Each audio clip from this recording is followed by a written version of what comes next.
L24 podcast. I'm Kate. And I'm Shay. Shay? Oh, you said... I meant the ending, the outro. No! No! Well, you're supposed to introduce yourself. I did. You did? I didn't hear you. I'm so sorry. Oh my god. Oh my god! Okay. And we're here to finally talk to you about everything animation. Yeah! Oh my god. This is a great start. Awesome start. We are total professionals in how to start a podcast. We totally have done this recently. Exactly. We're on our third season. But what a surprise! We're back. Does it feel good to be back? I'm conflicted. You know, that's valid. Yeah. I don't know. Yeah. Like, I'm excited. Yeah, I mean, I think I'm excited, but also, like, I feel so rusty. Yeah, no. I mean, we did take, like, almost, I think, a year break. Yeah, a year break, and then we did guest this year. Yeah. On Bacon Hour. So. Exactly. We're a little rusty, guys, so, bear with us. Yeah, but... That's okay. Yeah. You wanna know what else is rusty and crusty? Ugh. Oh no. What's up, Shay? So do you know HBO Max? I've heard of it. I may have a subscription with it. Yes. I may also have a subscription with it. Twins! I know, right? It's Yeah. totally not that our cable provider gave it to us for free. Aw. Lucky you. Wait, I thought you had it for free, though. Like... I don't know. I think my brother had to pay for it.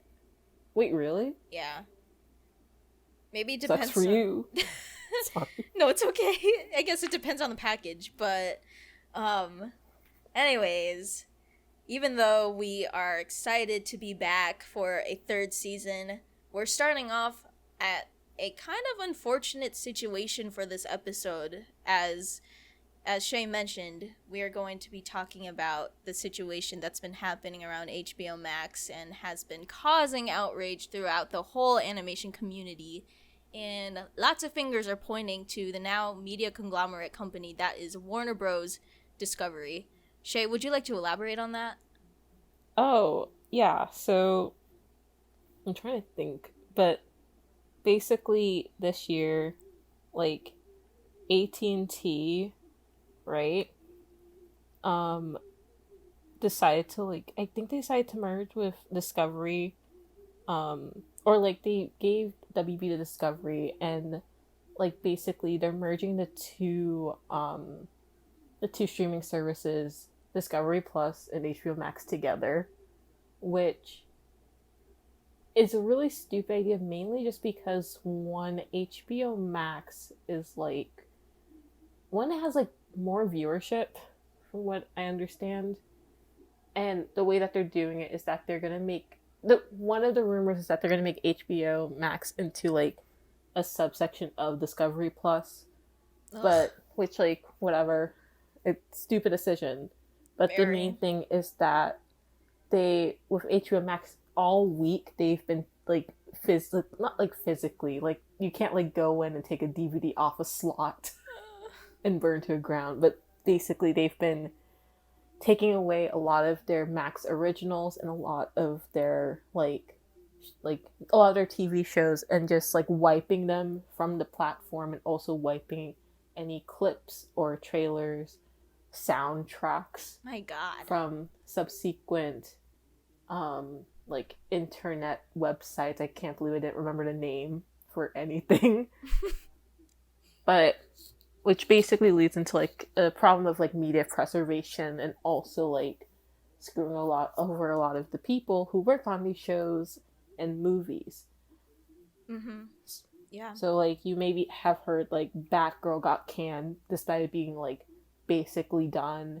a lot of stuff that's also done but hasn't been released has also been like basically like thrown into the pit, right? Yeah. And so it's just been bringing up a lot of conversation over like, is this ethical, or and like kind of about like the treatment of like creatives within like this capitalist like idea of a space. Right. Yeah. But yeah, that's a general overview, but basically a lot of like cartoons are getting screwed over. I'm so I'm really sad. bad explaining things. No, that was great. Yeah, I was like, I don't know, like it got really silent. I got really scared. No, it's okay. I just wanted you to, talk it out, because I think that was a really nice like overview before we really like dig into this. Yeah, So yeah, I'm in the grieving process right now. we're both in the grieving We're process. we're going through it. We're going through it. Like, the past few days has just been us either sending stuff to each other, Yeah. or me just flooding Kate's Discord server and like being like, did y'all hear about this? You'll see this. And it's literally only me, like, mostly responding to it because I care a lot about this stuff too. It was chaos because it's just So like chaos. me yelling. It's like me and her yelling in the same like two places. Yeah. It was and like, everyone's like, yeah. what's wrong with y'all? Are y'all mentally ill? The answer is yes. Yeah, of course. Like, Duh. what's new? That's why we made this podcast. Exactly. Yeah. No matter how much I'm laughing right now, like, I'm just laughing through the pain, guys. That's how I just cope. But yeah, that's been happening right now. Yeah, literally the past week, HBO got rid of tons of shows, including stuff from Cartoon Network, along with including Infinity Train. I'm going through it. I can't say this title without sobbing right now. So Infinity Train, Mao Mao, which I know is like a really big one. Thank you, Shay. To, not a cartoon. They got rid of my show Generation, which granted it was canceled. But even then, I love that show. Yeah, no, like I think we're gonna get into it later, probably. Yeah. But like, just like a lot. So, it's an Infinity Train, Mao Mao. Uncle Generation, Grandpa, which is not a cartoon, but like I still like close enough. Yeah. This show by J.G. Quintel. Behind Regular Show. One. Yeah. There's a few cartoons they got rid of. Summer Camp Island. Yes, thank you. That was the one I was thinking of, because I was gonna get into like Uncle Grandpa, but like Uncle Grandpa cheated death. Yeah. Somehow. Like twice. Twice? Yeah, because basically what happened was, like, when they were moving all the shows, like, someone forgot to remove, like, one episode of Uncle Grandpa for, like, an hour. He stayed alive. So everyone's like, everyone's like, oh, look, it stayed up for, like, it's still up. So people were like, hey, if we don't say anything, they won't remove it. And then everyone just, like, it started trending, so then they got rid of the last episode. Yep. But the Uncle Grandpa Steven Universe crossover is still on the platform. Yeah! It's technically a Steven Universe episode. Hey, it's still an Uncle Grandpa episode of me. Yeah. Oh wait, okay, KO, I'm stupid. Okay, KO, oh my god. Because I'm so in denial about that one specifically. Okay, like... you're right. So true, though. Stage denial. But yeah, those are like some of the cartoons. I know there's a Elliot from Earth. The Fungies. I like the Fungies. I haven't actually seen that one. Well, you're gonna have to pirate it, but like it's really cute. Arg. It's like a kids. It's like I think it's a preschool kids show, but like it was like the design was really cute and like everything. But those are some of the things. I don't remember everything. Yeah. But I know those were like the big ones that stood out to me. Same. And like everyone else. But Kate, do you want to talk about who's been doing these things, or? Yes.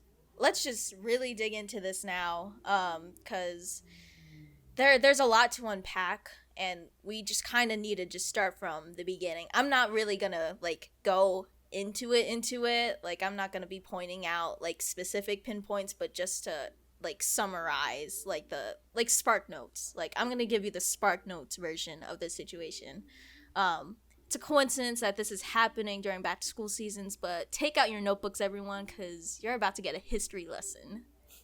Oh no. I'm so bad at school. It's okay. I'll give you a good grade. It's no worries. That is not ethical either. I'm so sorry. Favoritism. Well, I'm not part of capitalism, so I think that's different.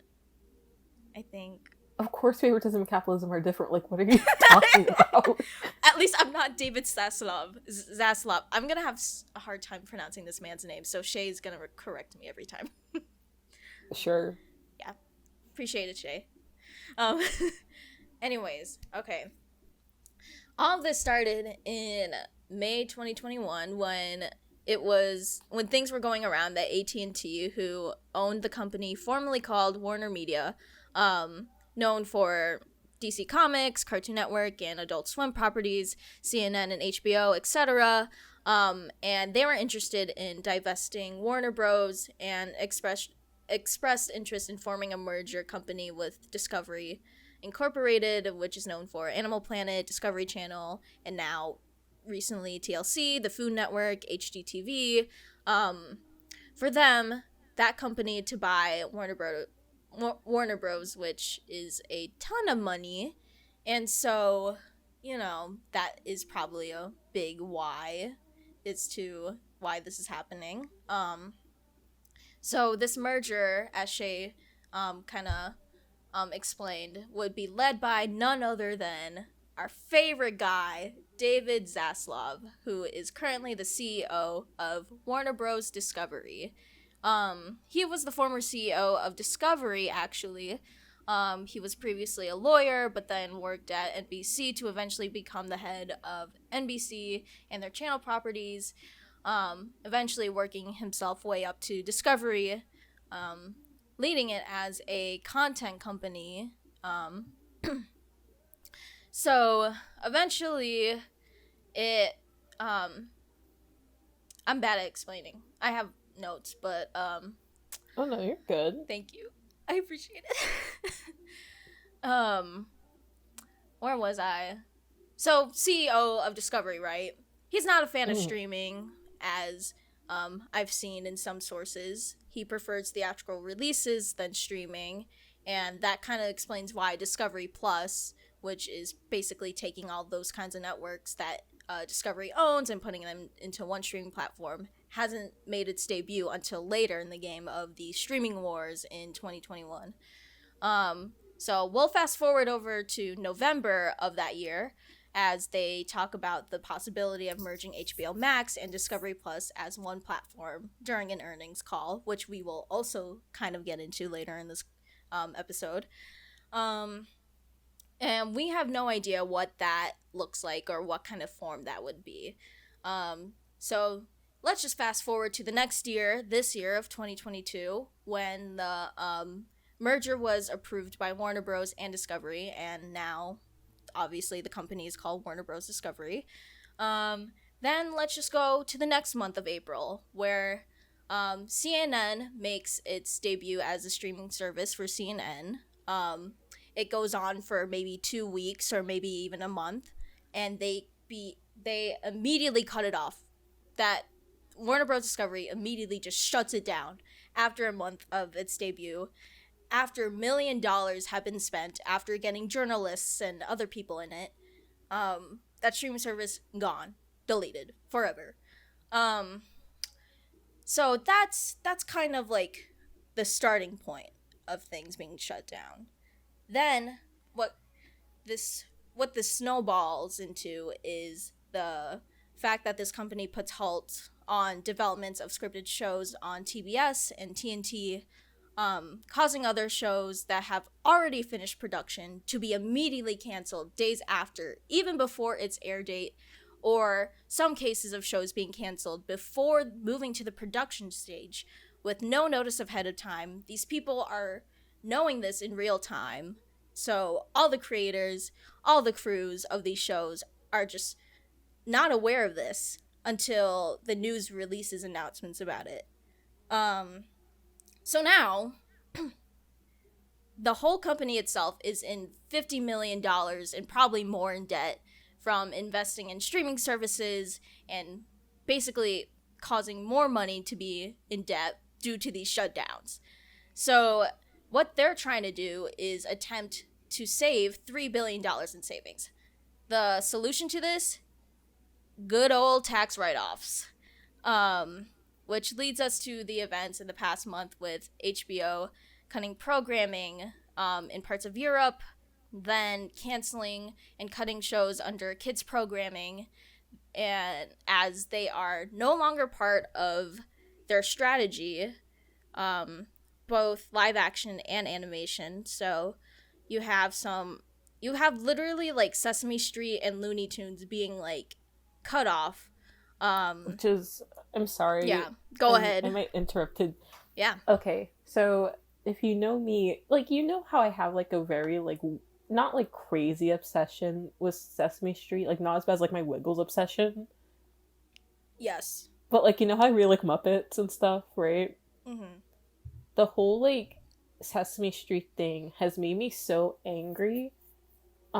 Mainly because, like, sorry, this is gonna be like a tangent about Sesame Street and like accessibility. Yeah, you're all good. But like Sesame Street was like made for like mainly for inner city kids, like so they can also have like equal like education opportunities compared to like their like counterparts who live in like richer and wealthier neighborhoods like during like I think like 60s and 70s, right? Because my parents watched the show. And then like already like HBO Max got the right, so automatically that makes the like the purpose of it feel kind of null and void because it is like a premium like service, right? Right. And even if they are like showing like the episodes like a month later, but then like cutting those shows from like the streaming service, like let's say like the kid, like the parents are paying for like HBO Max, right? Because cable is like a lot.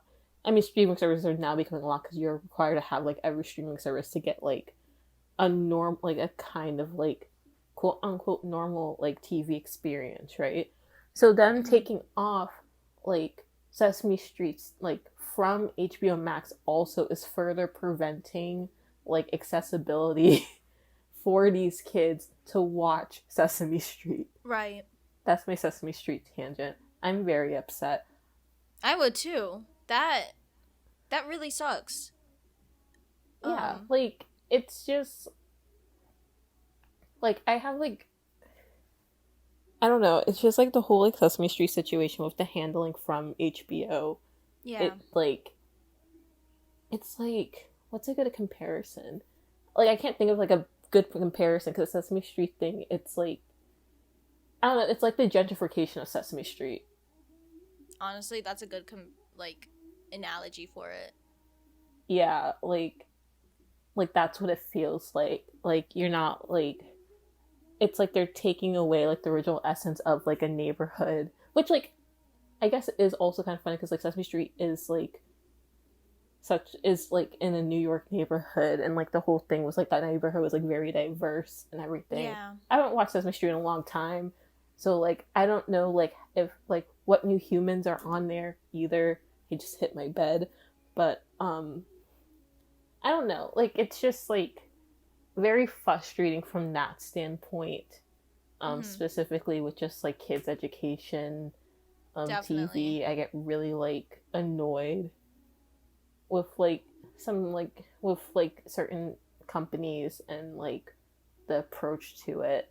I'm sorry, continue. No, you're Sesame good. Street just made me really upset. As it should. I was so mad when they got rid of Not So Late Nights with Elmo. Bro, that show slapped. I know. That was so good. Like, yeah, like ugh. like I don't know.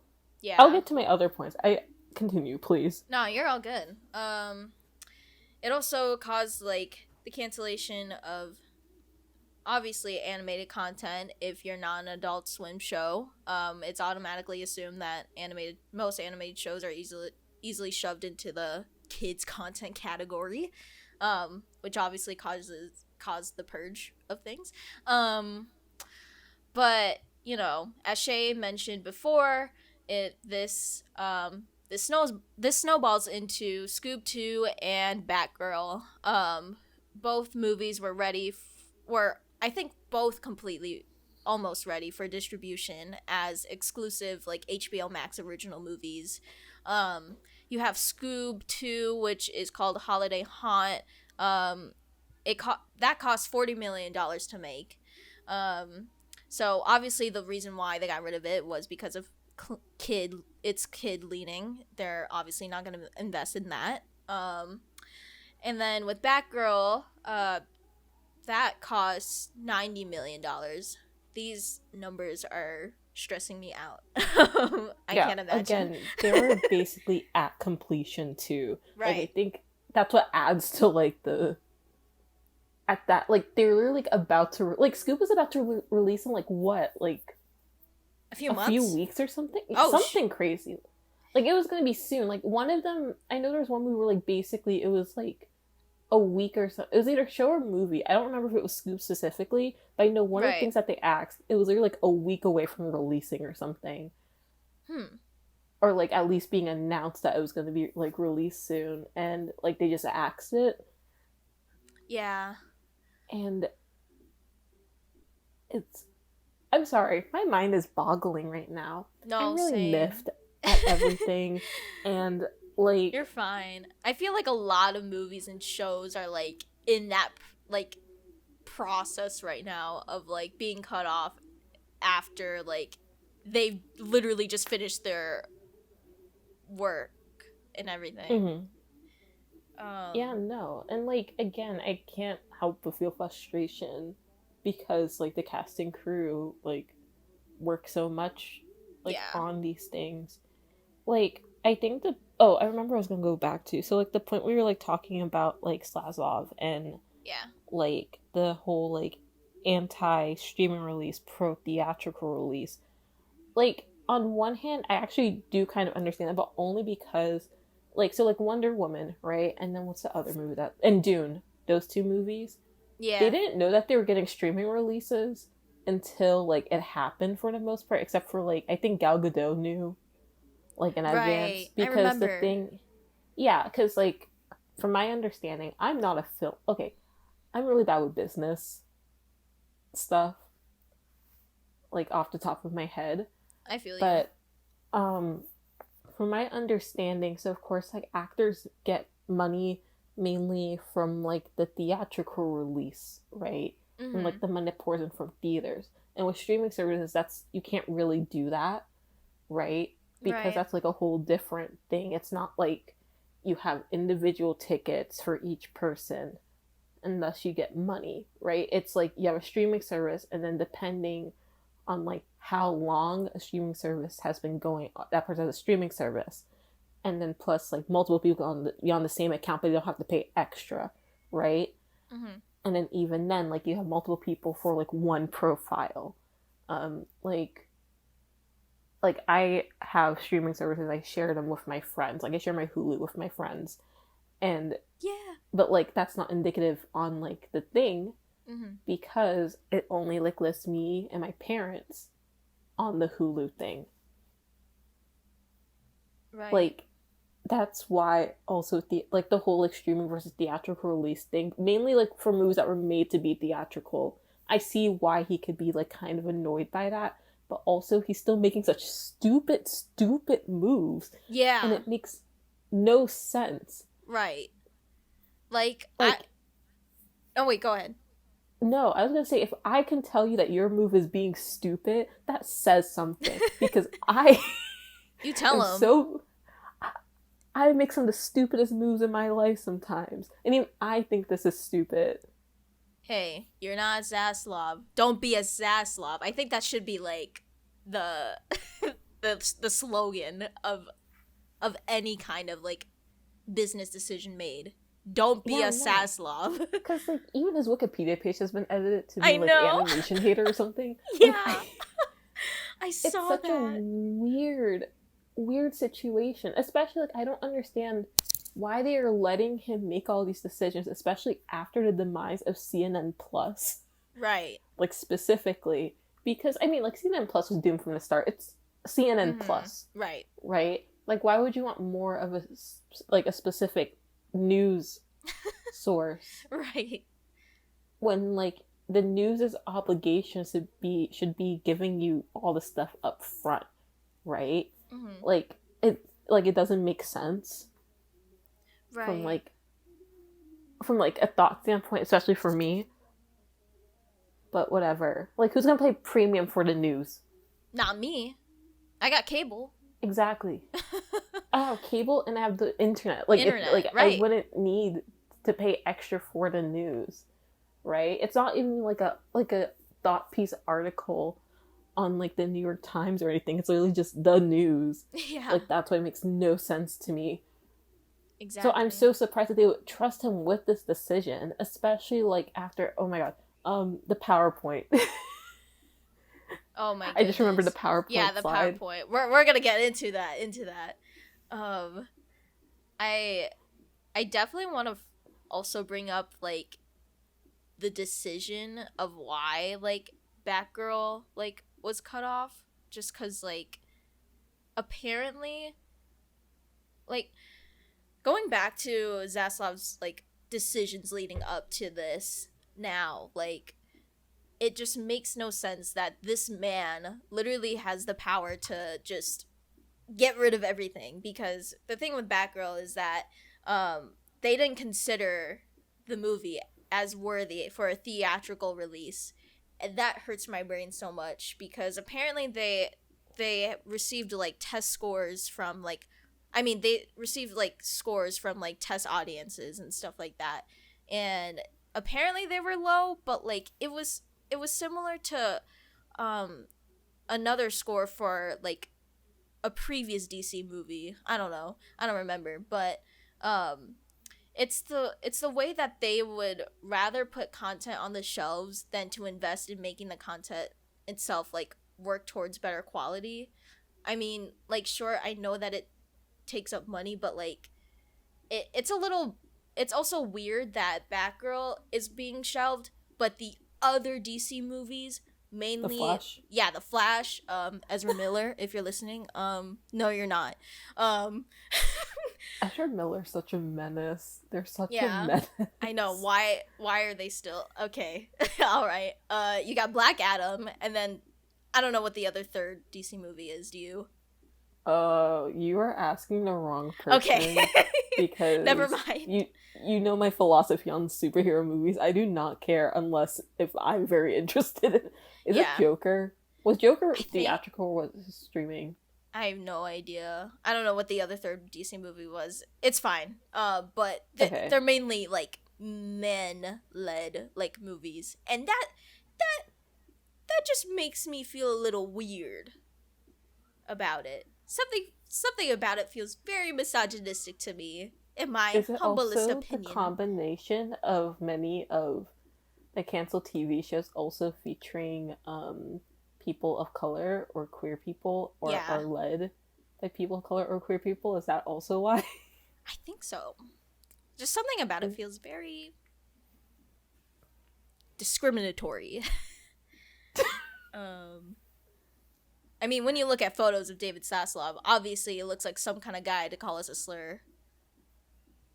A lot of people have said that. The people is me. I have said that. He looks like a golf guy. I don't know. Honestly. But, anyways. Like, I think that's also just part of our frustration too. Yeah. Like, our personal frustration. Because, like, okay, Infinity Train. We're gonna talk about the same few shows because we really only watch cartoons. And then, like, I watch, like, some other stuff on HBO Max too. But, like, Infinity Train, like, I think a lot of the appeal of that show was that there was, like, a lot of diversity within, like, the races of the characters, and, like, of course, like, and also, like, the I wouldn't say like I would say like the gender characters doesn't matter as much in show, but like it's just nice seeing like a variety of gender also. 100%. Especially like season 2. No one talks about season 2 enough of Infinity Train. I love book 2. Because yeah, I say season, I'm sorry, but like yeah, book 2. No, you're fine. Because like I really resonate with like MT's whole journey. Oh yeah. I don't know, like I think with just Infinity, with like what they kind of had a fight for within the show too, because I know like they're fighting for like to like have Jesse be like show off like his Native American heritage, like oh my god, like behind the scenes, like more in the show, because like you really don't get like a mention of like a powwow, and I think something else, maybe, because like yeah, because someone was like no, we're like really trying to like to get him like to get like more like representation of like him and his heritage, but like we couldn't do it, so we only got like the okay for like the powwow like line. I was like, okay, interesting, right? And then like part 3 has Grace, and I love Grace. I love Grace. And she's just, so like, adorable. I love her. I love part 3. That's my favorite part. Part 3 made me cry, but like is a good and like one. and then part 4 had like, oh my god, please, I don't want to mispronounce. It's Ryan, and I don't want to mispronounce his name because I know. Thank you, because I couldn't remember if it was hard or soft G, and I got really stressed because like I know in show there's like a whole like scene about it. Yeah. And like I think like with stuff like that, and then like OKKO for me is like really important because like Ian Jones Cordy like like made that show, and like it's just a fun show also. And then Generation as a Generation, I don't think should have gotten canceled because like I thought it was like a really like insightful show, showing off like queer teens of color like living their lives in like California at school. And so I just think like some of their decisions. Well, okay, do I think that they're deliberately taking away shows showcasing marginalized groups? I want to say no, but also there's internal bias. So I'm on the fence. Oh yeah. Yeah. 100%. Like that's the problem, because I'm like there's always internal bias. So like it's like I'm like I don't think they're consciously making that effort, saying like, oh, this show has a black person in it, let's take it out. I don't think they're doing that. But I do think when like removing some of these shows, they should be mindful of like what they're taking away from their platform, especially since every week I look at them and they're like celebrating Blank Voices tab on the streaming service. Yeah. And it's really frustrating if you're taking away those voices off of your streaming service. Right. Like there's just some form of performity. Is that even a word? Like it just feels performative that way when you look at the previous decisions that companies have made. Yeah, like even like sidetrack on HBO, like Netflix, like every time it like they're like the Representation Matters collection, I'm like, bro, this show's canceled. Like I don't know what. Julie and the Phantoms. Yeah, this was directly about Julie and the Phantoms. No, I was like, bro, the show got canceled, and then like Carmen Sandiego, or like. Yeah, Carmen Sandiego like got like a shortened season. Kipo, I don't know how Kipo like rolled out exactly. I don't remember, I should say.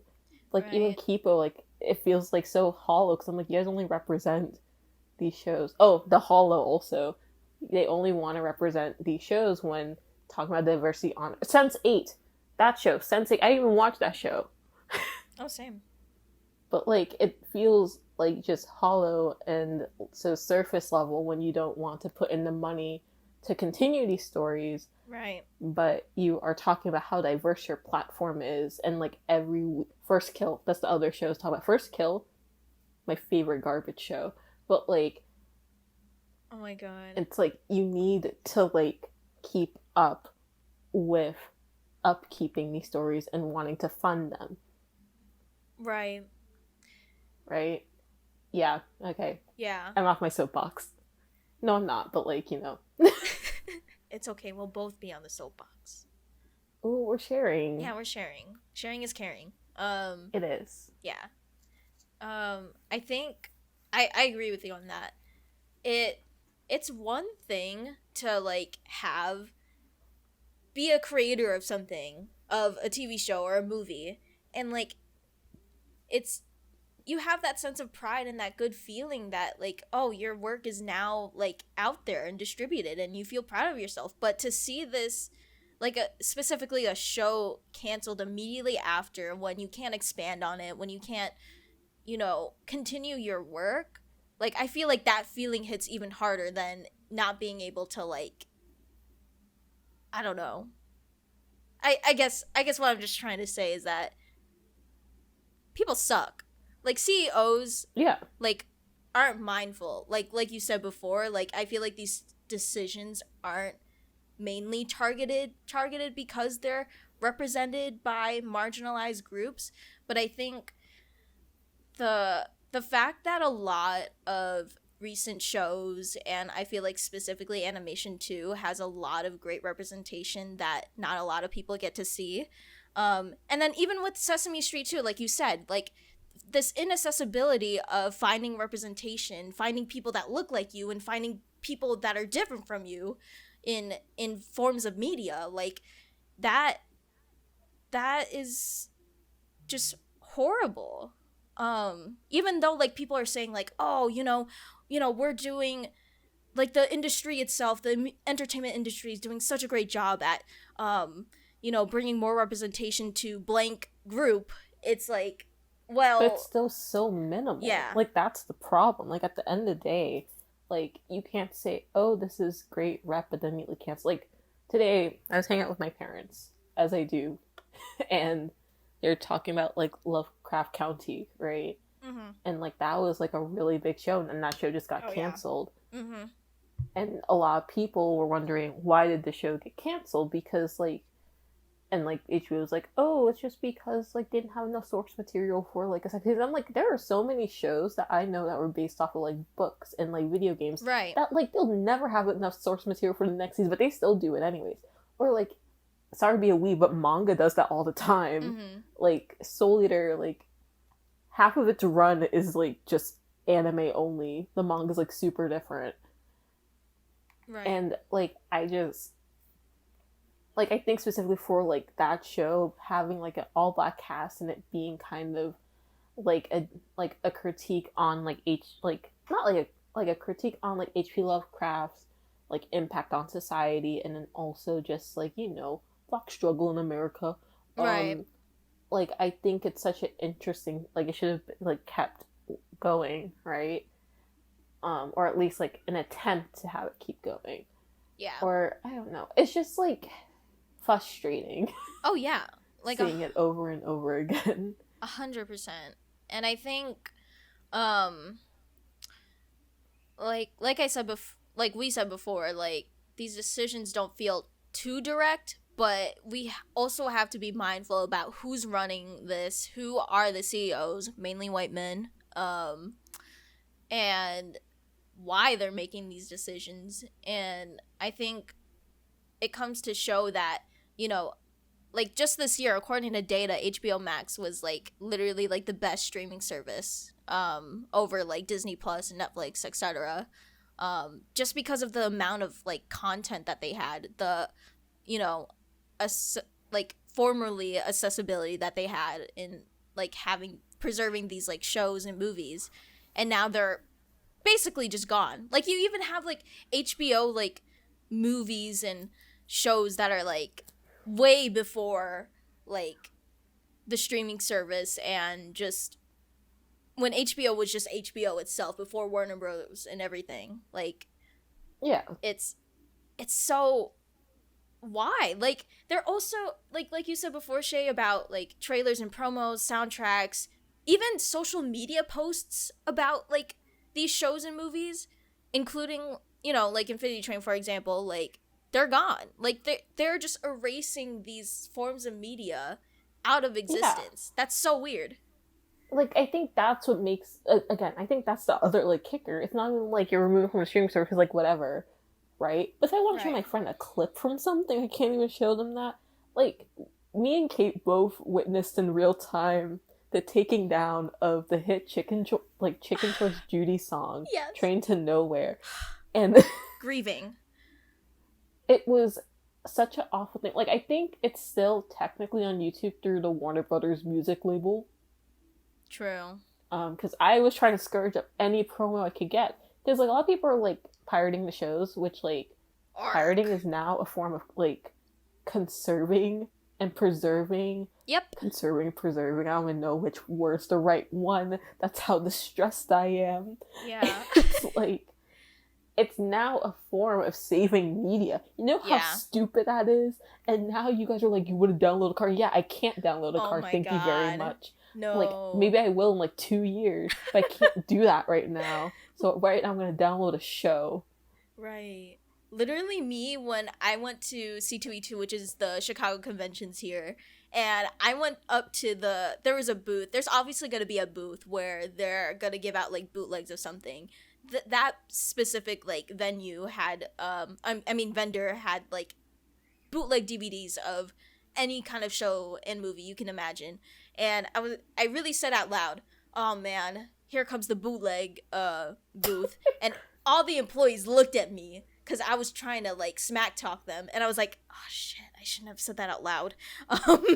Now look at us. I am a fool. I am a clown for thinking that was stupid. Yeah, no, because, like, I remember when I went my last C2E2, because we were at, like, the booth, right? Because I told you this, like, the other day, too.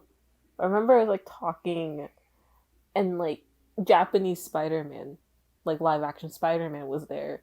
And I was like, oh, that's there. But, like, you can't find it anywhere else, right? Right. And then, like, same thing with, like, Song of the South was also there, right? Which, like, that's, like, a whole different, like, conversation of, like, should we preserve, like, racist media? Which, yes, we should. It's a whole other conversation. But, like, definitely.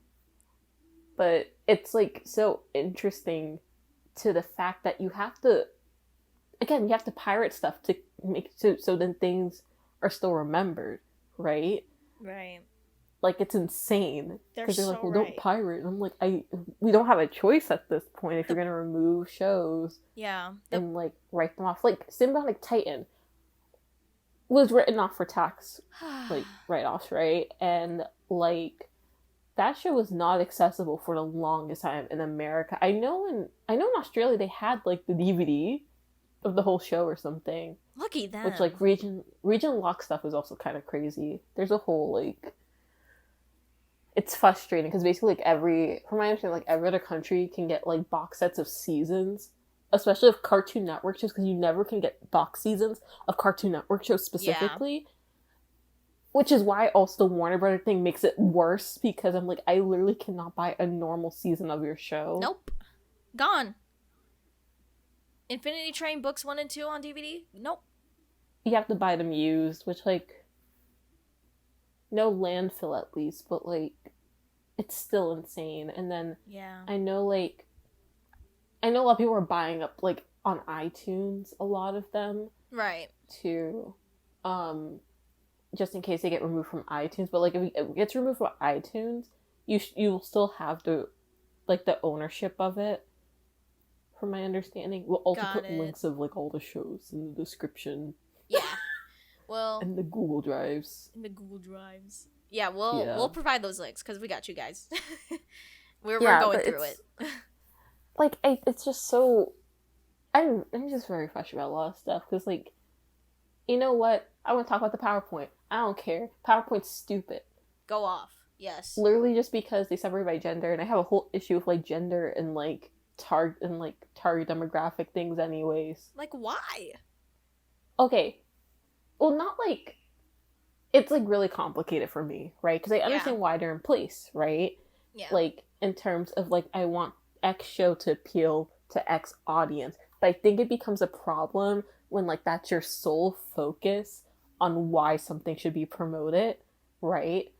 Mm-hmm. Or, like, I don't know how to explain it exactly, but basically I'm like, you can't always control, like, your target audience, right? Right. So, like, for example, I'm going to use 2 examples. Well, it's technically one example, so maybe many examples, but, like, one example is, like, very specific, right? So, for example, My Little Pony, right? And the bronies, right? Oh yeah, Even that's though a good one. My Little Ponies, like My Little Ponies, like main demographic is supposed to be like young girls, right? Like age 7 to like 12. I'll say 7 to 12. That Yeah. specifically Friendship is Magic got a whole like huge fan base of like older adults and like Yeah. specifically like older, like let's say like I'm gonna say like 14 and up, like male, like guy fans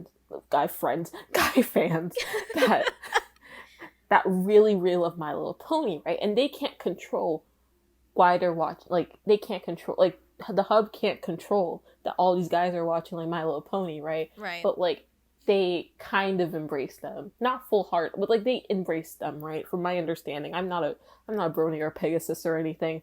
Well, I kind of am, but like it's complicated. But and then we also have. I'm gonna use which sports anime do I want to use? I'll use Haikyuu.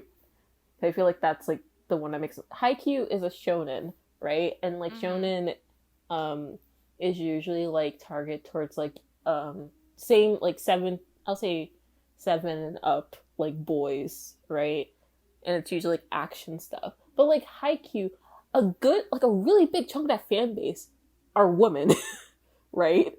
Yes. And so you can't also control your fan base on that principle. Like you can have the intent of like a fan base, but at the end of the day you can't control your actual fan base's like makeup.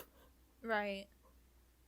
And Yeah. then also like especially I think also the reason why I have an issue with it is because like of like this weird like double standards, like oh it's a girl show, we have to cancel it, versus like oh this is a quote unquote boy show, so it has to stay on, right? Because of like I have a lot of theories. I almost wrote a paper about this too.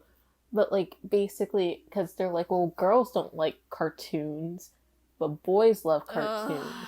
right? Like that whole thing. Or girls don't like cartoons about sparkles and rainbows and like ponies, which Ew. is true. I do You're like so those right. things You're so right, personally. though. Yeah. But like also, like I don't think we should limit ourselves so much to like defining like if a cartoon is worth something based on the like on the gender demographic of it. Like that's why I have a problem with gender demographics in cartoons. Oh yeah, 100%.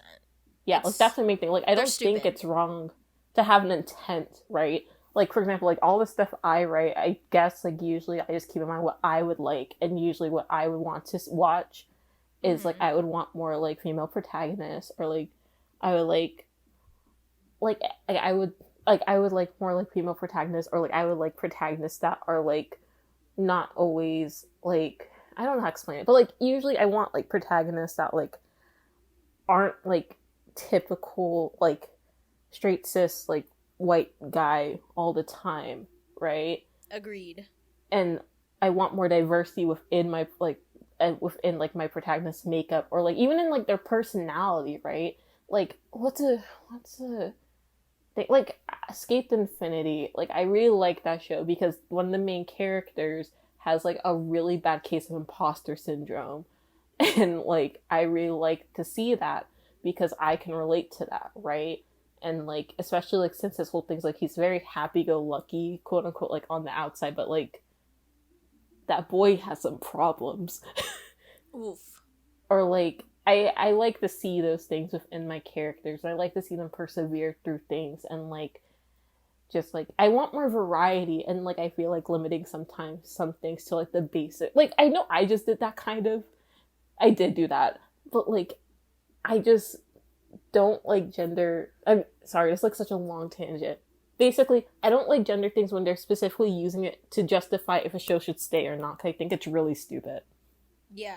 Totally agree. For folks who don't know what this slide that we're talking about is, this slide, like I said before in my timeline explanation, this is from like the earnings call that HBO Max and Discovery like had. I think it's on YouTube actually for like it's like Yeah, 2 hours or something. Um, like I know there's a like a Twitter thread about it. I'm pretty sure there's a yeah. video, and then a lot of videos talk about the situation. So I know I've cited Swell Entertainment's video as a source of me finding out stuff, and I also have like just look at a bunch of threads about the thing. and then that other video that you sent me, Yeah. that Henry sent you, yeah, like that video.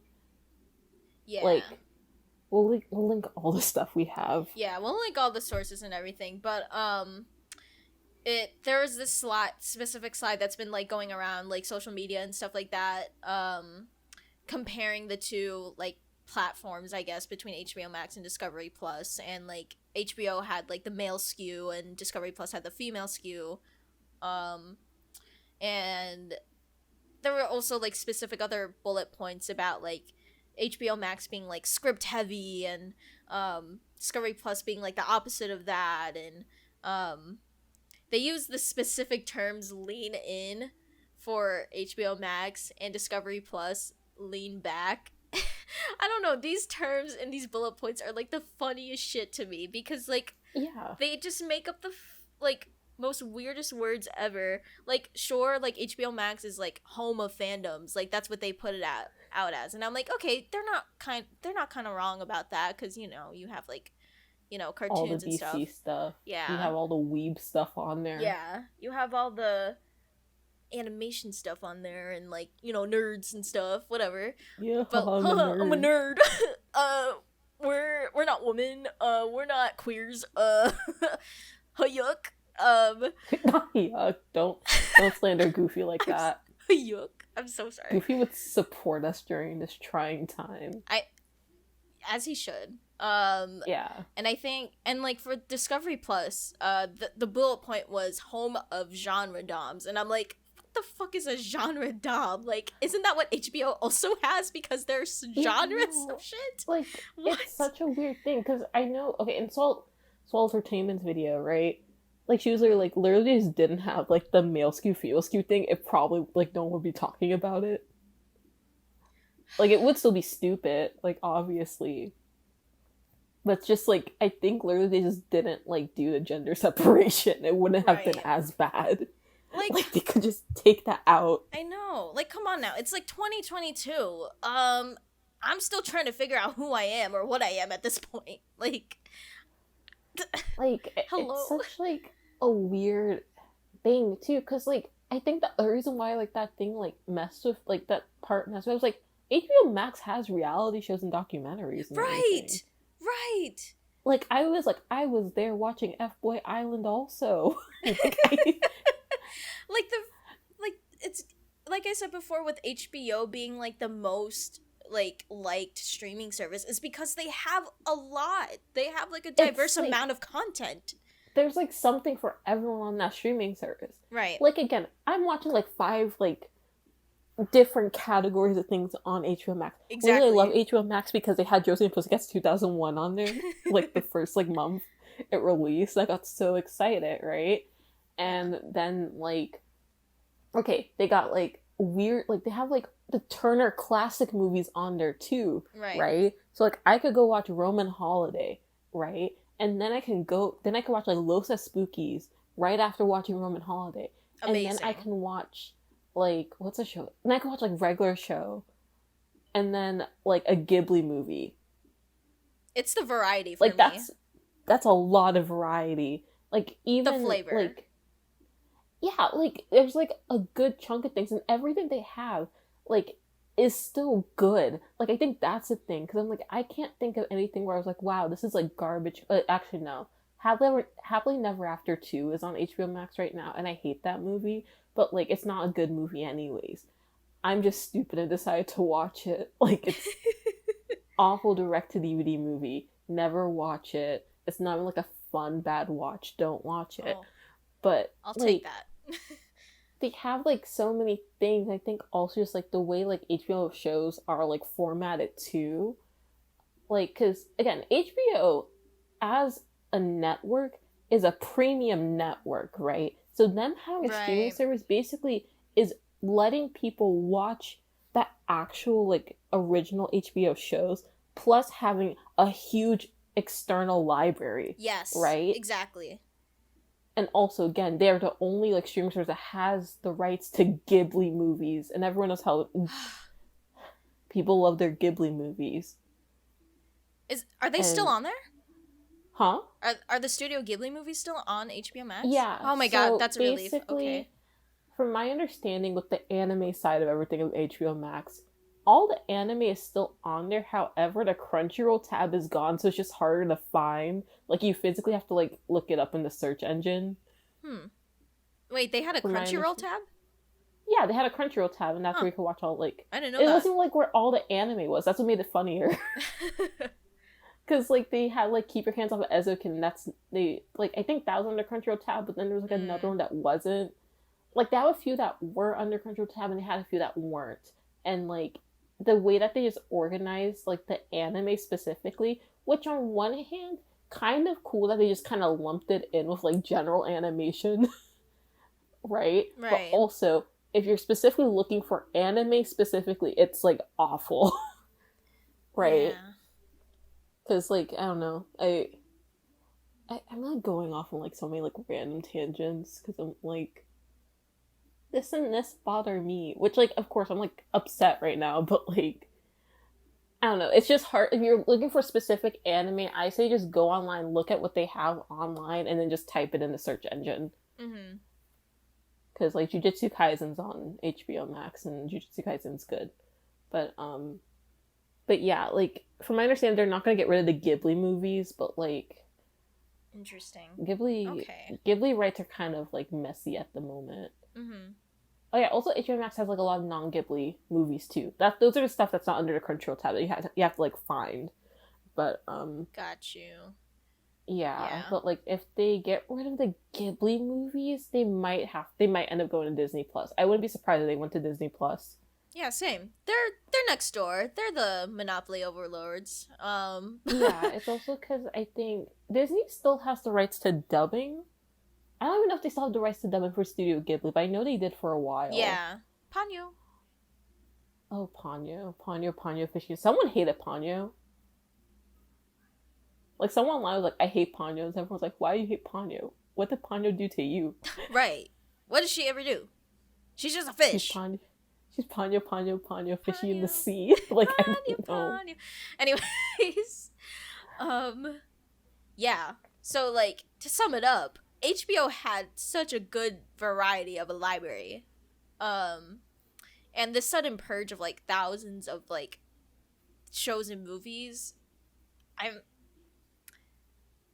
that's insane. I don't know. I think we all know the big reason why. And it's probably a no-brainer for everybody, but it's basically money.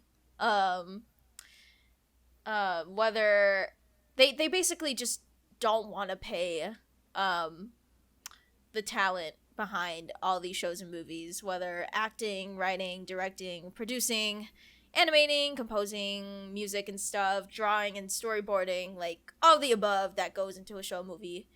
You know, obviously, like, when it comes to streaming, it feels a little iffy because, you know, streaming is so new, and, like, the way of paying, like, folks is kind of, like, a complicated situation that I don't know either.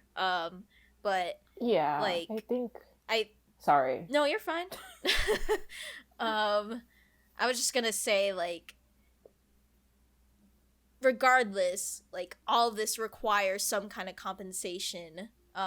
You know, obviously because the people behind these shows are real people, and that's their literal jobs to make a living. But I think from watching a video from the Roundtable, these residuals from streaming, if you're in the union, are from health, or, like, that money goes into healthcare and not actually the paychecks themselves, or something like that. Or, like, most of the money, these residuals to, like, folks and creators and stuff. Yeah, I think it just also, like, with, like, payment towards, like, the staff and crew, it's more complicated with how they release things. Yeah. So, like, for example, the Cuphead show, right, on Netflix. So they technically have, like, 2 seasons, quote unquote. But the thing is, what Netflix did, they ordered 1 season, but they just split it in half. Right? It's kind of like the, like, Victorious on, like, Nickelodeon. It's, like, a slightly different situation. Then there's, like, what was the other one? There's, like, another show that they did that, but they split up like the last like it's usually always like the last seasons they always do that specifically. Oh, She-Ra. I'm thinking about She-Ra. Also on Netflix. So a lot of times people will be ordered for like one season, but then like the streaming service will split it up into like 2 seasons. So I think what happened with Voltron. Like a lot of Netflix shows that happens. Yeah, I've similar. noticed. I think the same thing happened to Centaur World, where they had like 2 seasons, but it was supposed to be one whole like season. Yeah, I got that vibe from that show when I was watching it. Yeah. I still haven't finished it, but I've noticed that mainly on Netflix stuff though too. Right. I haven't really seen it on like HBO Max because like a lot of the HBO Max originals, all of the HBO Max originals like usually just dump the whole season in one anyways. Very rarely do they do week. Well, not rarely, but like I can only think of like one like Max original that's like week by week, which is like Harley Quinn. Yeah. And then like some other live action stuff, but like their cartoons they usually just dump all of the season in one go. Yeah. I think with Infinity Train for book 4 they like divided that too by like a week. Like they put like 2 episodes out or something like that throughout the week. Oh, okay. I think. Like I don't. Okay. I don't remember. Yeah, like I remember like I did split it up. I don't think but I think all the episodes were released when I watched it. I think it was like either 2 episodes or like they just split one part of that book and then put out the other half of it or something like that. Yeah. At least from my understanding, but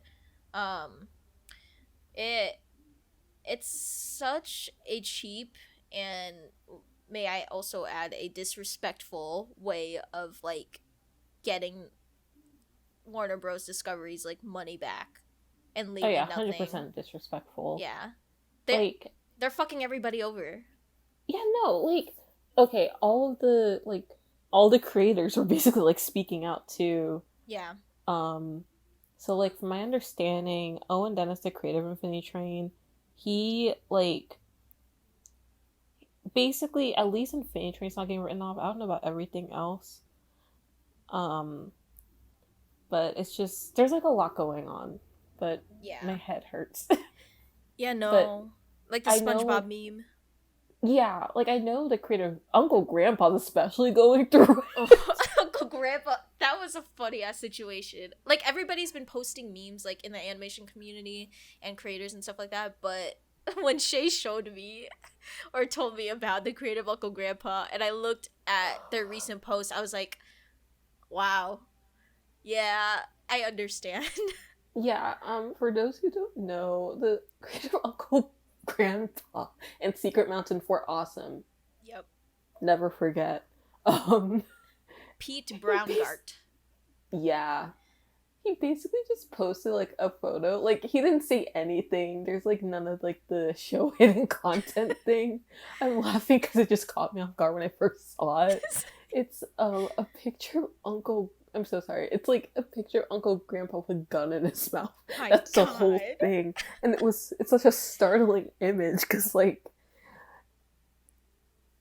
think also it's like so startling because when you think about it, you're like, Uncle Grandpa's the only one who really survived. Good morning. Like the big purge, because again, he has like the episode on Steven Universe and like his stuff was like the last to go. Yeah. And it's so, I think also for me, it's so interesting seeing people like really champion Uncle Grandpa. I know, Uncle Grandpa's trending right now. Because like people hated that show. Like when it came out. Like I was always like I think in the beginning, because like I was like, oh, like it's not like a show for me. But I don't think I've ever like hated it. But it's like, I don't know, like seeing like kind of Uncle Grandpa become like this champion. He will save us all. He will. He will. It was a bad morning, so now he has to go and make it a good morning. Like, I don't know what to tell you. It's time. I can see it now. He is the survivor. He will make it a good morning. One way or another. OKKO got removed from HBO Max, but from my understanding, it's still on Hulu. I should mention that. Some of these shows, like, not all of them, obviously, but, like, OKKO it's, I'm pretty sure, still on Hulu, right? Right. Infinity Train, you can get used box sets of books 1 and 2 only. They're still good books. It just sucks that's only those 2 ones. I don't know what's going on with Mau Mau. You can still get them on iTunes and YouTube. You just have to pay for them. Yeah. But you'll have the episodes forever, so like that's at least good. It's just like kind of frustrating that we have a lack of methods to still watch things, right? Right. Like, I don't know, like, I think, especially from Warner, like, I think that's the thing, like, Warner Brothers is so bad at preserving stuff. Oh, yeah. Like notoriously bad. Because, like, I'll be, like, talking about, like, some random, like, Cartoon Network thing, like, I don't know, with Problem Solvers. And then people are like, what's Problem Solvers? I'm like, look at this. And they're like, Shayla, my eyes hurt. I'm like, yeah, exactly. That's the point. Me. Or, like, for a while, like, Symbiotic Titan wasn't available to watch anywhere again. And then it finally got on Netflix. And I'm like, y'all... And, like, I went to everyone who I know who hasn't seen it. I was like, you guys better watch Symbiotic Titan, because it's, like, such a good show. Mm-hmm. Or, like, I think that's, like, the frustrating thing. Like, there's no way of having, like, media preservation for, like, some of these things. Like, right. For example, Daria, so, like, that's not even that's, like, a Viacom show, right? It's on Paramount Plus, right? Because they've got a streaming service. But for a while, the only way I could get to watch, like, the full series is if I got a box set. And I got a box set. Nice. And, like, same thing with, like, Psych. Like, I couldn't find, like, full episodes of Psych anywhere, so I just bought the whole box set. Like, a whole DVD box set of them. And they're not even, like, high. They're, like, in standard definition from, like, the early 2000s. Iconic. Wow. So they don't even look that good when I watch them. Wow. Yeah. Oh, no, go. Please. I was just gonna ask, do you think we will return to physical media like DVDs, or like will we just have like methods of like pirating and bootlegging, or I don't know. Like, obviously it's a big question, but like I don't know. Yeah, no, I'm just trying to think, because like all of my experience of witnessing pirating specifically has been with anime. So like I know I keep bringing anime a lot, but it's just because like it's such like a very like how do I explain, it's like such like a parallel thing to that, right? Like, because it's like it's like international media, so it's hard to find in the States, right? Versus like an in-state thing where like it just doesn't make it, like it's like it should be more accessible to us in theory, right? Mm-hmm. Yeah, in theory. It's not, obviously, because we're talking about this. Like, I don't think we're gonna return to physical media anytime soon, sadly. Especially with like how, like, it's gonna be a peak. Like, I think we're reaching the peak of like streaming services, right? Because like people are finally like, because when streaming services prices are going up, right? And then plus there's so many now, and like a lot of them are advertised like you can only get this show on this one and this show on that one, right? Like Peacock uses how much money you will pay for Peacock based on how many seasons of The Office you can get. My God. Like, that's insane, right? So one day we're gonna reach a point where like you have to have like every streaming service in order to have at least like a few shows that you want from each one. Right? So like even then we're like kind of at that point now. For example, like let's say I want to watch Oswald, the greatest show of all time. Oswald, the octopus who lives in the city with the hot dog. I have to get Paramount Plus for that. Same thing with iCarly. Like, sure, I can watch like the first 3 seasons of iCarly on Netflix, but if I want to watch like up to season 6 or 7, I don't remember how many seasons are in iCarly, I have to get Paramount Plus. And then let's say I want to watch like Great Pretender, I have to get Netflix. And then I want to watch like Closest Foods, I have to have HBO Max. So we're at a point, we are literally like getting to or at the peak of having so many streaming services that it's gonna topple over and crash one day, just like Blockbuster did. Oh And yeah. like I forget who said this, but like someone said the thing of the streaming services, it's not even like you have like more options in Blockbuster. You actually have a limited option of in Blockbuster. It's just the illusion of choice that makes it feel bigger, Mm. right? Or like when you type in something Netflix, like you type in Barbie Magic of Pegasus on Netflix, but they don't have the movie. You're still like, oh, they might have the movie then, so you wait, and like it's stupid. So I think when streaming crashes, we're gonna have to need like another alternative, and like maybe physical media will start rising again because like nostalgia, right? So Mm-hmm. for example, like a lot of people like record players, right? And like record players aren't like they're like an old invention at this point, right? Like there are other forms of like ways of listening to music that we have. Like we have cassette tapes, which I think is like even rarer now. We have CDs, which I think are like cassette tapes, and then we have our Mm-hmm. phones and like strictly iPods, right? But like we still go back to the record player because of nostalgia. So we're probably gonna reach a point where people are gonna try to cash in on nostalgia again and release more physical copies, but I don't think it's gonna be for like more obscure things. It's literally gonna be Right. for popular things. Like Stranger Things has a release on like DVD, right?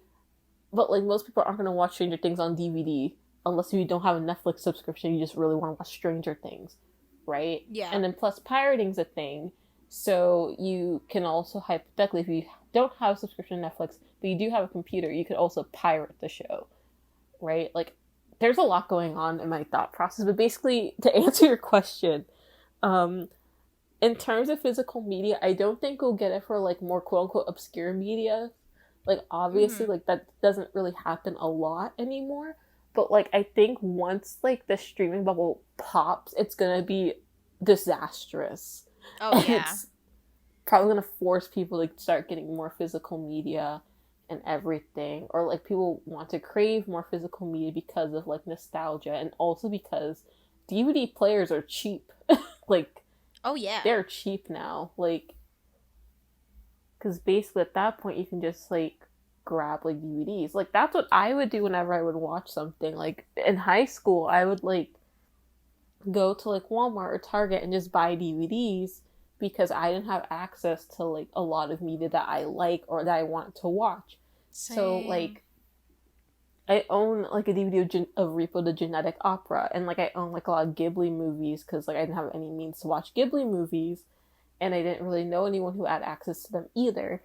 And so I think like yeah, I just don't think we're gonna get to physical media anytime soon, and like we really are gonna Yeah. witness like this big loss of like lost cartoons specifically.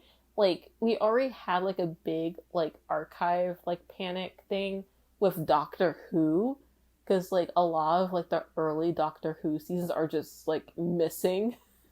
Like you can't find them anywhere.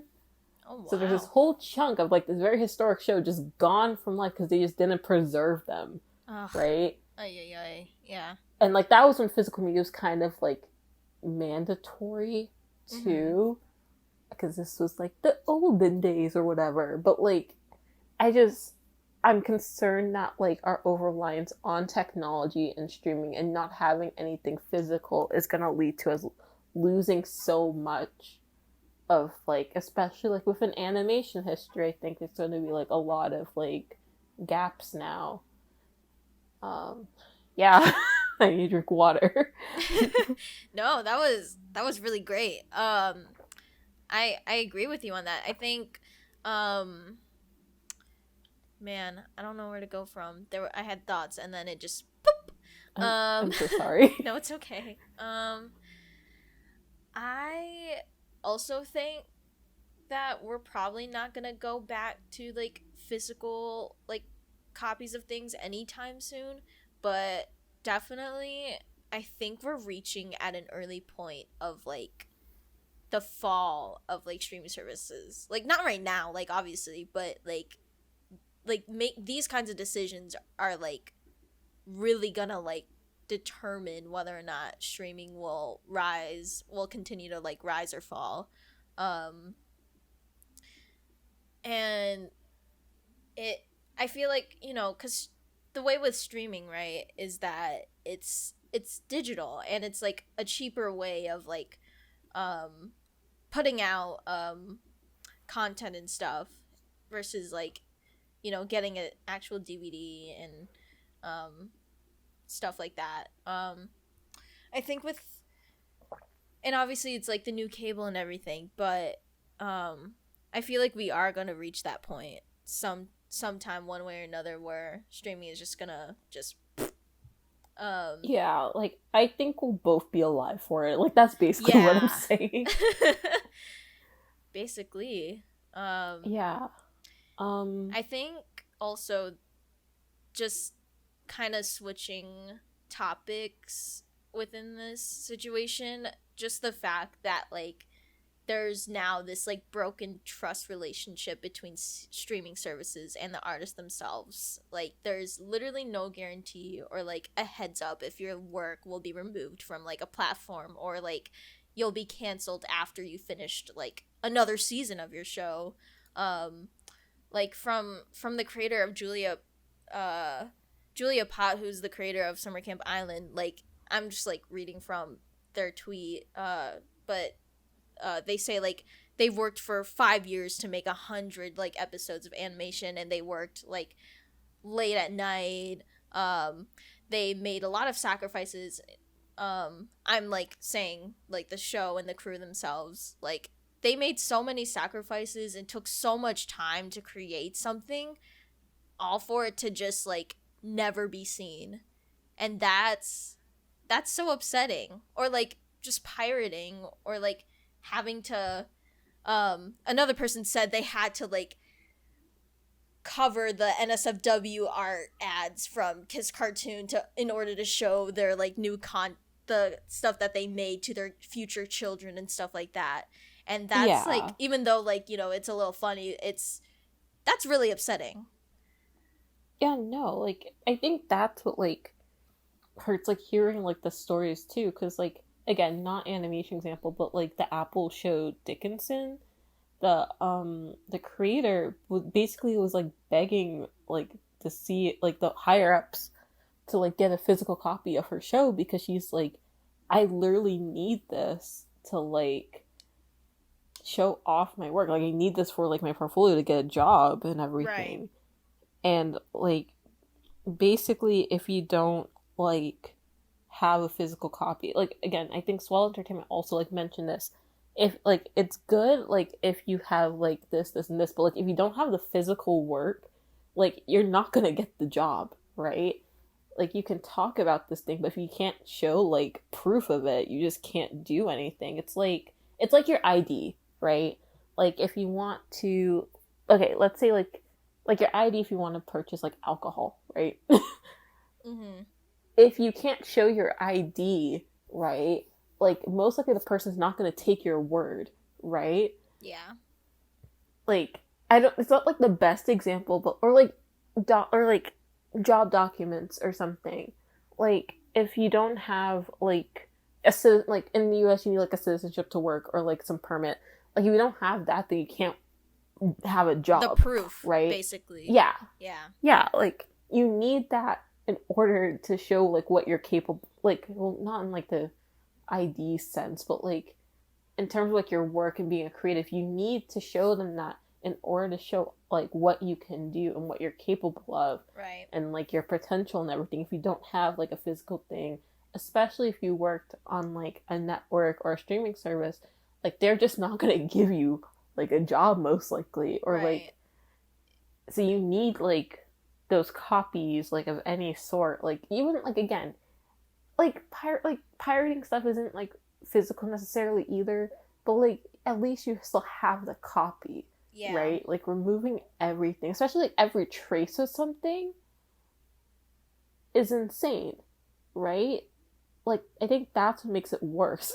Yeah. Again, like every trace of something, and then like addition, like you're like you can't get like the physical copies, like they're physically they're like preventing you from having things of what you worked on, of what you were passionate about, and you just cannot like get those things anymore. It's literally just like a bunch of particles and a sandwich crust. Like, it's nothing. Like, Right. Just the particles. Not even yeah. crumbs.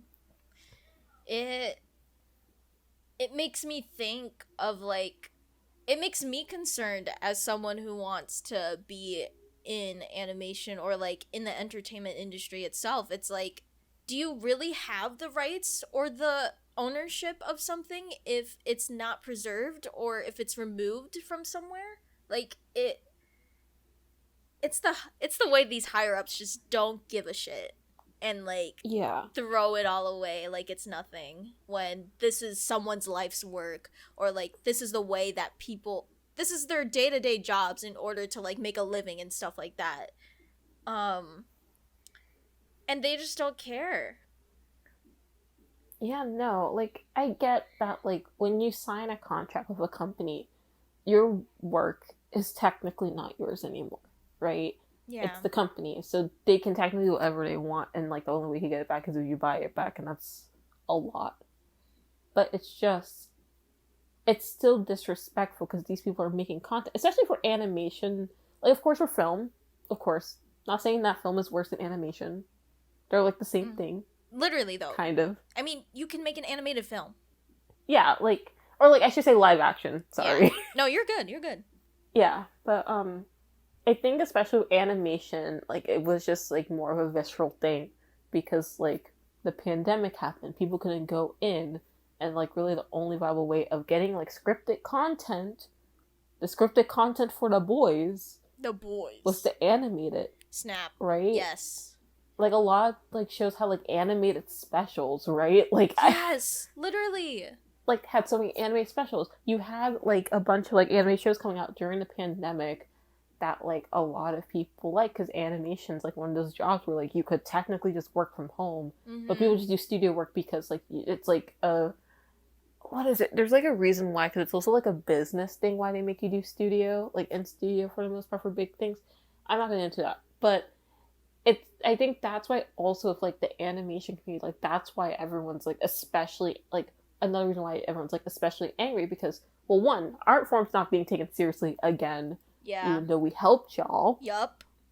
During the pandemic, when you guys couldn't go in and, like, do everything, and then, like, it's already bad enough that, like, animation's so regulated to, like, age and, like, maturity and, like, just, like, boxed into, like, a pigeonhole, like, so many pigeonholes that, like, you can only be, like, worth something if you fall into these pigeonholes. Like, I think that's why there's so much frustration. It's bad enough that animation's already, like, such, like, a underpaid job, too, like, within, like, all aspects of it, if it's just, like, for a purely animated show, or if it's for, like, a live action show that requires, like, special effects. I am talking about She-Hulk in the Marvel Cinematic Universe right now. Yes, go off. Yeah. But, like, it's such, like, a underprivileged job. It's such, like, a disrespected job. It's everything. And, like, it's, especially for me, like, it's frustrating to, like, for both of us, it's frustrating because we want to go into the industry. Yeah. Even though I shoot myself in the foot every time I talk, but, like, it's like, I want better, but also, like, every day I hear something new, and I just, like, feel like, okay, well, what the fuck? There's X plan of doing things. Right. Like, I want, because, like, it's not even, like, just, like, I want to work on a show, I want to make my own show one day, or, like, I want to attempt to, and I don't know, like, it's hard to feel, I mean, I'm obviously passionate because I've been talking this much. Yeah, go off. No, go off. But it's like, I don't want to say it's hard to feel passionate because that's not the right thing. It's like, it's so frustrating knowing that the people in charge of you don't care about what you're putting out in the long run, right? And their sense of what's marketable is outdated, and they don't want to push the envelope, and thus leaving out so many stories and, like, so many, like, unheard voices in any capacity to the wayside because they want to make, like, the next, like, SpongeBob or, like, the next, like, I don't know, Simpsons or Family Guy when what we really need is like more like varied stories, more textured stories. We need to keep a lot of like these things that got removed because they all like share such varied varied like narratives, and also Right. just like this great like variety of things for everyone to watch and also like enjoy and develop like a love for those things. Like I it's like such a weird like I don't know, paradox or something. I don't know, like it's No, I know where you're coming from. No, yeah, I 100% agree with you with these points, because it it's so inspiring to see so many new shows and capture so many different kinds of stories, perspectives, people. But the moment these corporate heads, CEOs, whatever the hell you want to call them, turn around, turn the other cheek, turn around from you, it it's disappointing. Like, I feel like sometimes, like you said before about how streaming services have like sometimes like sections for celebrate blank or like representation matters collection and stuff like that. Like, they're there, but at what capacity, at what the decisions that these people make, like, it doesn't matter at the end, and it's like, sorry, words. Words are hard. No, you're good. You're good. Thanks. I wouldn't say like none of it matters, but it rubs me the wrong way when companies go surface level on shows and creators, or just don't give that trust to them about expanding their vision. When they're so passionate about sharing these stories, and seeing these shows canceled or removed or both, it's genuinely like upsetting, basically. Yeah, I think also just like a lot of these shows too, like even before like they're released, they don't get a lot of promotion Oh at yeah. times either. I'm gonna go back to Infinity Train because like I don't know, that's like the one that's always fresh on my mind. Because like Infinity Train is very hyped up by like the animation community, rightfully so. Yes. It's a good show. Yeah. But one, it aired on Cartoon Network as like a week-long event. They got like a huge promotion. They got to use like licensed songs and everything. Yep. The second one also got pretty like, I think it got like pretty good promo because a lot of people were surprised that we are getting like parts and it's gonna be an anthology. And then it moved to HBO Max for streaming, which means it's not gonna be accessible anymore because it's on the network. Yeah. And automatically that was like a red flag for me because like, okay, well, it was like a double-edged sword, right? Because on one hand I was like, okay, that means less viewership in general, right? Or like less legal viewership in general, but also it allowed them to do like darker stories, right? Like, I mean, book 2 was pretty dark. A man dies. Yep. And gets in liquid form. If he was human, it would have been very graphic. 100%. Awesome. It still was very graphic. But like part 3 was like, I cried. Like there's like 2 major character deaths in part 3. Yep.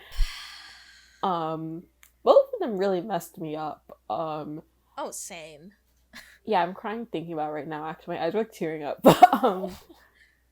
So like that's like a double-edged sword because like you are allowed to have like that's like about streaming. Like streaming does give more variety to age groups and stuff too. Because like again, Infinity Train's like a teen. I would argue Infinity Train is like a teen show. Yes. Right? Like I'm not gonna sit down with my 11-year-old cousin. Like yeah, let's watch Infinity Train. Nah. I mean, not like I will probably for part 1 maybe. Maybe part 2. Not part 3. Probably not. Maybe part 4. Like book 3, man. Like part 2 and part 3 are where I'm like, I don't know, but like messed up. I'm like part 1 and part 4. Okay, let's watch it. Right. But I think that's what Owen Dennis said, that like Infinity Train was targeted towards teens, or that's what he wanted. Yeah. like it's like that not a canceled show because it's coming back. Being Puppy Cat's like teen to adult show, but it's like very like cutesy, right? Not in like a Yes. Madoka way. It's just like that's just like the aesthetic of it. But like it touches on a lot of issues that like older people go through, which is why I started rewatching a lot recently. Whenever I got like really like frustrated with something, and then I like okay, I relate a lot to like these characters now that I am Mm-hmm. like the target demographic, versus when I was in middle school first watching it, and I was like, oh, haha, funny crab, right? Me. Like I don't know, like I think that's also because like a lot of these shows too, I would argue, are for like that really like that middling demographic of teens where like you're not a child, right? Right. But also like you're not an adult. Exactly. Like I'm gonna be frank, you're not an adult. The in between. Yeah, I'm barely an adult. I don't pay a Say. mortgage. I don't even know what goes into mortgage. I don't know. I I couldn't tell you. Yeah. I don't know how to do taxes. I don't know. It's the fact that I think besides like money, the fact that they remove animated content because they're not investing in kids stuff makes me even more upset too. Like you were Yeah. explaining before about how some of these shows are pretty dark and they should be targeted towards more older-ish audiences. But um yeah, that's Mm-hmm. I just wanna punch somebody right now. not not Oh somebody, my god. but I just wanna punch, you know? I don't know. That makes me mad. Yeah. That boils my blood. Like I don't know. I think also for me, because again, I'm thinking about like demographics and whatever. It's just it's like such a. I think about these things a lot, but like I think also like it's weird, especially for like the American market, to remove a lot of their teen oriented animation stuff when literally like again, sorry to keep talking about anime like a weeb.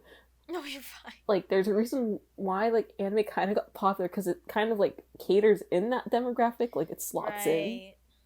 pretty well because a lot of like the so like shonen again is like the most like popular like anime genre in America because it literally slots into like that teen slot like really well, and then like Mm-hmm. Arcane got popular because it's also kind of in that teen slot too.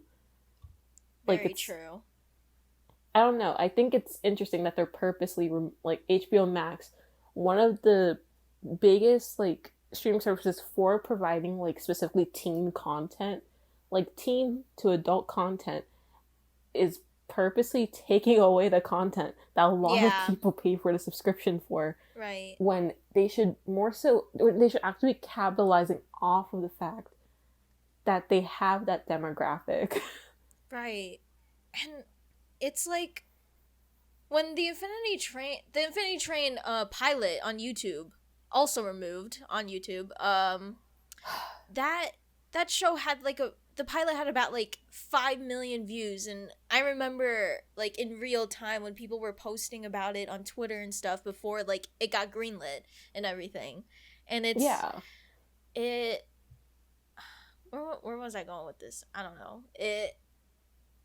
It's just the way that like if you're getting rid of all this content then and like not investing in a lot of these like projects and shows just because you don't think it's profitable or you don't think like it's not the idea or the way that your company is going to, then what the hell, what else are you trying to target? Like what are you trying to like accomplish here if you're taking so much away?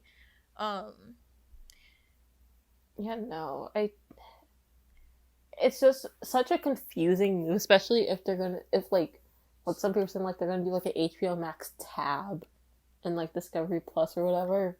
Like I think that's why this is so confusing. yeah, like they Like say, sorry. no, you're good. I was just gonna quickly say, like, they say that they're like removing and changing content on um, both streaming platforms, but like, I mean, obviously HBO Max is gonna have the more attention just because it has a variety of content, but like, it just feels that way that like I don't know. Like I feel like they're taking away a lot of stuff from HBO Max for no apparent reason besides money and, you know, just the other reasons that we talked about. And it just makes no sense to me. It makes no sense. These decisions are dumb and stupid. That's all. Yeah, no. Like, I think also because has there been any list for Discovery Plus's content that they're removing? And I need to know the show so then I can deem if I think Property Brothers. this is equal. Bro, they're not gonna remove the Property Brothers. They're not gonna remove them. Like, I hate them, but like sadly they're like one of their biggest things. Yep. Like, knowing Discovery Plus would be like, oh yeah, we're gonna remove Good Bones. Like, that's like favorite HGTV show. Don't do that. Mine's Love It or Don't List do It. that. Like, I love, okay. Yeah. Tangent about Discovery Plus shows that I like. I like Good Bones. I like Cake Boss. I like Next Great Baker featuring the Cake Boss. Man, this is getting me kind of hungry. Bro, we should go to Hoboken and visit the Cake Boss. Ooh, we should.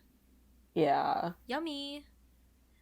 But yeah, like, I think it's also just because, like, if we don't get that full list of, like, what Discovery Plus is removing, because I know they're not going to remove the 90 Day Fiancé cinematic universe. No, they're not. They're not doing that. And then, like, they're not going to remove Property Brothers, sadly. A shame. Another horrible decision made by Discovery. Welcome to My house. house. This is a tune. I get triggered by that song now. I'm so sorry. No, it's okay. Property Brothers, they're also singers. I guess. Yeah. Don't look. We should Trigger warning. We should dress up as them for Halloween. Maybe we should. Maybe to scare some Yeah. people. That's scary. Yeah, we're twins. Yeah, we're so twins, and we talk about housing. And welcome to my house. Yeah, we're twins, just like Andre and Beck. From Victorious. Literally. Like, Okay, wait. That's literally us. Wait. First it was Rush Hour, now this. We can't keep do doing this. Coming up with a list of people that look like us, or just us, general. Anyways, But I have another I'm thing. gonna steal. Oh yeah. Specifically about Cartoon Network, because you know, obviously these shows are most of them are like Cartoon Network, and the fact that they're hitting their 30th anniversary, is really upsetting. That makes me sad. That kind of sucks, as you know, most of us have grown up with Cartoon Network, and its variety of animation stuff. But really quick to like bring light to this kind of ish, if this helps anybody. They did send an statement to like the crews of like Summer Camp Island and Victor and Valentino currently, that they are gonna be new episodes that will continue to air on Cartoon Network. Dates are to be determined, but apparently fans can look forward to seeing the remaining episodes, which is kind of a relief to me in a way. But still, you know, anything, honestly, at this point on my end, I feel like anything can really happen. But do you think that this may be the starting point of the end of Cartoon Network? Like, I don't want to scare anybody, but like, it's scaring me. I have fear. I have a lot of thoughts about Cartoon Network just as a whole right now, because I know, okay, one, they're trying to skew younger, actually, which surprised me, which is why they're making the Cartoonito, like, block. Yeah. Which, by the way, I remember when they tried to do a preschool block the first time with Tickle You. Tickle You? What that's the when... hell? Okay, so Tickle You was the original, like, preschool block on, Cartoon Network, and that's when Peppa Pig first aired in the United States. And I remember because I was there and I watched it. Oh, wow. When was this? This was like the early 2000s, like almost 2010s. Huh. Cause I was still like a kid, Okay. but I was too old for preschool shows. Valid. But like it got canceled because it was deemed not educational enough. Because this was one of the shows, but like under like a preschool guise. I see. Because for preschool shows, you have to have an educational aspect, and usually, if you look into preschool shows, someone always has a degree in like child development or something, and and that's because preschool shows have to be actually educational um, to air and be written and to be greenlit in some capacity. Mm-hmm. Um, I know too much about preschool shows for someone who doesn't want to make one, but it's like I think for Cartoon Network being like the network that like the edgy network, like Kids Network, let's say that, right? Mm-hmm. Which it kind of got like that torch passed on from like Nickelodeon, right? Because like Nickelodeon for a while was like the edgy network, right? Like in the 90s. I wasn't alive, but whatever. Because they Same. had like all the gross out humor and like these weird like concepts like Cat Dog and like Hey Ah. Arnold's a good show. It's not that weird, but like it's a good show. That's Kid Head as a football head though. Um, like I think it just happens like in cycles. But I think the concern for Cartoon Network, because Cartoon Network ended up having that mantle for so long in Right. comparison to Nickelodeon. I think that's the other thing too. So for us, I think we're just witnessing like not even like a change, like oh this isn't for you anymore. Because I'm like I still watch Cartoon Network. Oh, I watch same. Craig at a Creek all the time, like as much as I can, right? 'Cause I love that show, and I watch like I don't know what else do I watch on Cartoon Network. I watch Teen Titans Go now. I didn't when I was younger, but now I do because I embrace it. Um, Valid. but I think it's gonna be the end of Cartoon Network as we are familiar with it. That's a good Like answer. that's how I would describe it. Cause like I don't know, like I'll use like hypothetically my cousins, right? Like my cousins grew up with like Johnny Bravo and Powerpuff Girls, and like of course we did too, because Powerpuff Girls is more like a 2000 show if anything. Yeah.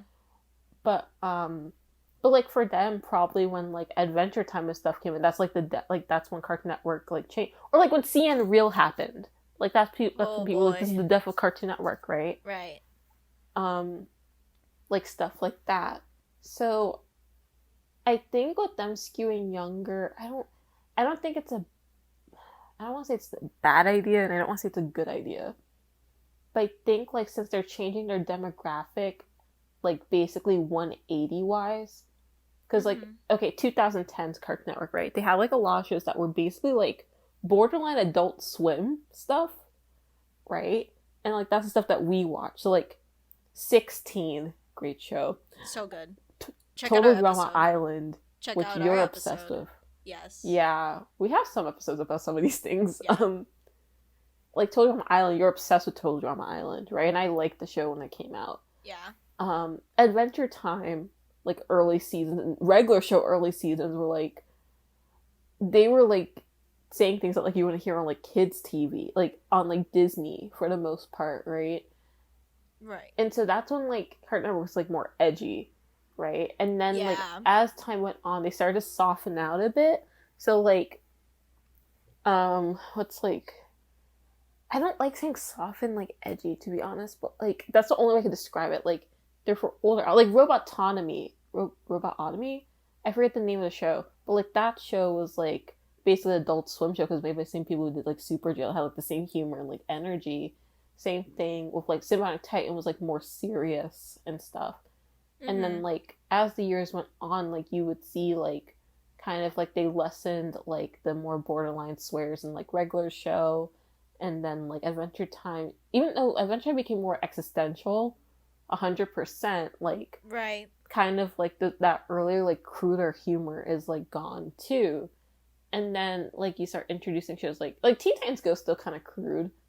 Like Teen Titans Go has like a higher rating than like not like in terms of like how good it is, but like it's like a PG show instead of a TVY7 FV show. Um, yeah, but like basically you can kind of see like the timeline like when they started to like mellow out a bit. Because like Craig at a Creek, like if Craig at a Creek and early regular show aired back to back, you get extreme whiplash, right? Yeah. So yeah, basically to answer your question, I think it's the end of Cartoon Network as we know it right now, and Um, I don't know how I feel about it. Honestly, same. I like your Yeah. answer. Like, this is totally gonna be a new era of whatever Cartoon Network is going to be. And I think we'll just have to see and wait on how we're feeling just because I don't know. I don't know. I know there's some projects that are like coming up, but I think they're mostly like targeted towards a younger audience. Yeah, because I know Jessica's Big Little World Yeah. is definitely like they said like Yeah. more preschool age. Right. I don't know if Craig is. I don't think Craig Creek's ending anytime soon. Right. Um, Total Drama, I think, is coming back. I don't know what's going on with but that. yeah, I was gonna say, but isn't that like dubious right now? Like with Yeah. whatever's happening. Yeah. Like I think that's why it's so confusing too, because I'm like, it feels like they're like, oh yeah, we're gonna cater to all audiences. Because also, additional for people who don't know for some reason, Cartoon Network also shares the channel with Adult Swim, right? So they kind of Yep. need like buffer shows in order, so then like the transition to Adult Swim isn't as crazy either. Like that's why regular show and Adventure Time kind of existed like in the 2010s as those shows. And Right. then like of course later on like Steven Universe kind of like also became that show. Um with like Yeah. how intense it got. But like they need like those buffer shows because literally if you go from like, oh yeah, we just watched Craig Creek to like Family Guy, it's like kind of a whiplash, right? It's So jarring. that's yeah, it's very jarring. So like I don't know what their exact plan is because like Yeah. I know for their 30th anniversary they're adding back Chowder and Kids Next Door to the schedule. Wow, really? Yeah, because it's their anniversary. They do that like every Holy time they do crap. like yeah, like every 10-year anniversary they add like older shows back to the timeline, Wait, like that's back to the actually kind of schedule. cool. Yeah, like um yeah, I just like found out like as we were recording because I was like looking and they said yeah we're gonna add back Chowder and Kid. Those are the first two shows they're adding back Good on into them. the thing for a little bit. Which Chowder is a good show. Also, everyone knows Candy is a good show. They're both good shows. I like Yeah. both of those shows. Um, Whoop but whoop. like I don't like just to see how they're gonna like. I don't know. It's like there's a lot going on There for Turner, is. and it's such a weird thing to do for the 30th anniversary because I'm like, okay, Victor and Valentina, right? Briefly mentioned, like, Victor and Valentina is a show I barely hear anything about because I don't see promotion for it. Like, Oh, yeah. there's like back to the promotion. I think sometimes they purposely screw over their shows, um, Honestly. which is frustrating, right? Because I'm like, I've seen episodes of Victor and Valentino, and I like the episodes, right? I just haven't been able to like I think one, it's like every time I watch an episode, I'm like, yeah, I like this, but then I don't feel like compelled to watch like they don't promote it enough, so I don't Right. know when new episodes come out, and then you lose track really easily. Like I did the same thing with like Craig at a Creek for a long time, but then like one day got like I was just like home a lot because like pandemic, so and they really only show Craig at a Creek in the middle of the day. Yeah. And then Victor Valentino, I don't see during the day, especially during that time when I was always home watching Craig at a Creek, right? And so it was like, I don't feel like they promote their shows equally, which really sucks because Victor and Valentino is like a very, like, from my understanding, like a caring display of like Mexican culture. And like, I wish like they would promote it more. Agreed. Like, yeah, like, I'm like, I love, again, like I think they need to promote their shows like certain shows better. I think like especially like with shows that have like again like less like viewed experiences in American TV. Like that's why again I'm grateful for Crazy Creek because I like the show and also it's a very diverse I show, love it. right? Yeah. But like even then like it gets frustrating because I'm like well Craig like there's a lot going on with Craig Creek and like my thoughts on it. I think I explained it once on like an episode, but like I like the show, but like I do think like wish that it was like created by like a black person, but like that's a topic for another day. Yeah. You can also see our But other episode about it. Yeah, I don't know which one it is, but I know I briefly talked about it. It's our I season 2 think finale. was it? Yeah, because we talk about POC creators and stuff. Okay, thank you. You're welcome. I know I just don't know what episode it was. But but yeah, basically like yeah, I don't know. I'm Yeah. sorry, I like cut you off. No, you're Like fine. It just made me think about how Cartoon Network's kind of like, I wouldn't say neutral, but another similar word to that. Like, they're not the entirely like bad guys, but they're also entirely not the good guys. Like, they're like apathetic kind of. yeah, pretty much.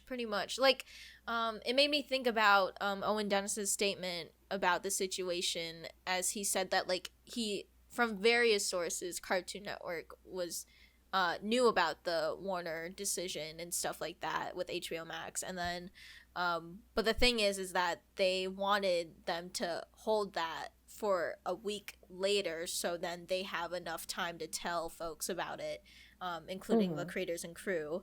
But obviously Warner didn't listen to them, and chaos ensued.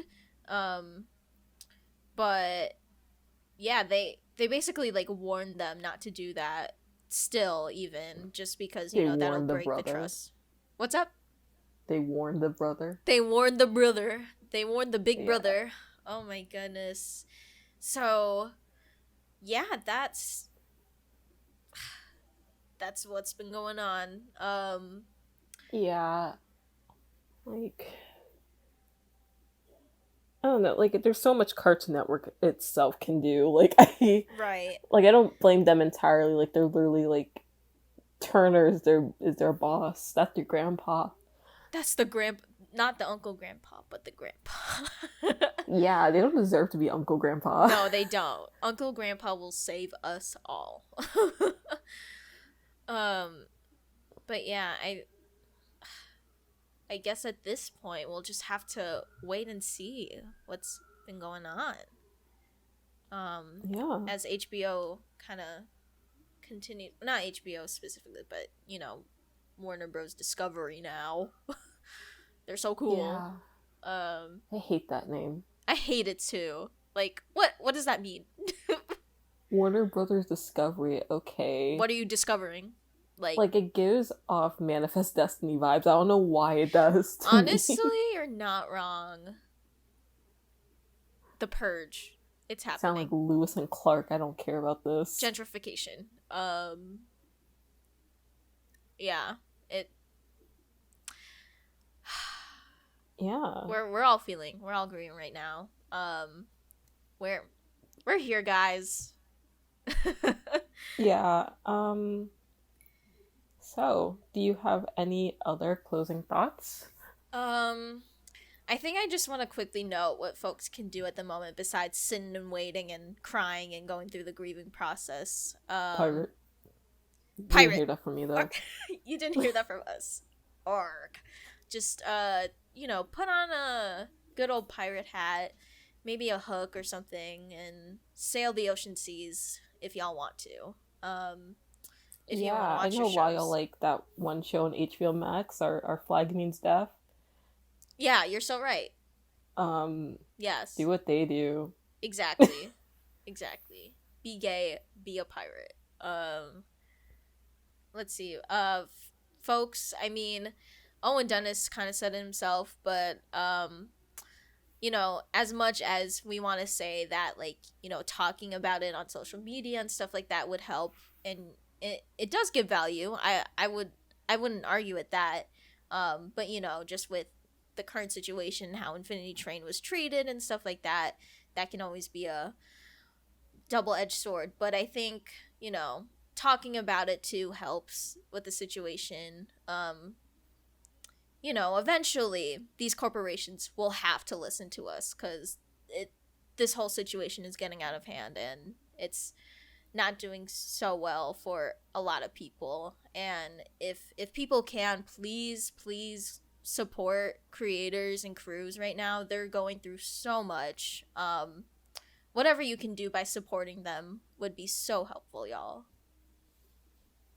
Yeah, and also don't harass the higher ups. I know some people have been doing that, Like which isn't doxing? helpful. Yeah, Oh like my god. I've seen some Oh stuff. boy. Don't do that. Don't do that, Like, please. that's common sense. Like, you can articulate your words and your frustration, but like don't Right. do anything crazy. Yeah. Like I get it. They're pretty shitty people, but don't be a shittier person. Yeah. What else? If you do have the means, even though like I say if you can, try to buy some of the physical media that's out there. I know some Yes. stuff's still out there, but like not everything. And of course only if you're like interested in it too. Like um actually no. You have to buy everything. I'm not gonna be nice. Buy everything. Buy everything. If you have the means for it, Um do it. yeah, and then try to just like support like the people behind the shows too and everything. I think that's the most we can do in this situation because it's like Yeah. a business merger. Exactly.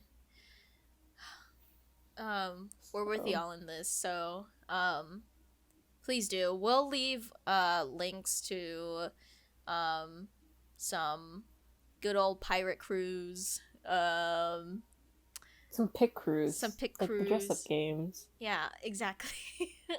um some creators and artists, basically all the resources that we talked about today. And yeah, let us know in the comments below if you're watching or listening on YouTube what your thoughts are on this whole situation. We'd love to hear them. Yeah. Yeah. Oh my god, this has been like 2 hours. That's okay. I think this was a lot to unload and unpack. I think it works. Yeah, I think I finally got out most of my anger. This is also an ongoing situation, so like Same. Right. maybe I'll still be angry, but We'll stay angry together. exactly. Yeah. So, we're here for y'all. Support artists. Maybe become a pirate. Yeah. Yeah. Thank you all for listening. Go ahead, Shay. Yeah. Oh, okay. She said I could do the outro. You can always But- do the outro. I know, I just haven't done it before. I think I did it once, and then I said, yeah, no, never again. Oh my god. Well, I'm giving but you. thank you all for listening to the 1224 podcast. I'm Kate. And I'm Shay.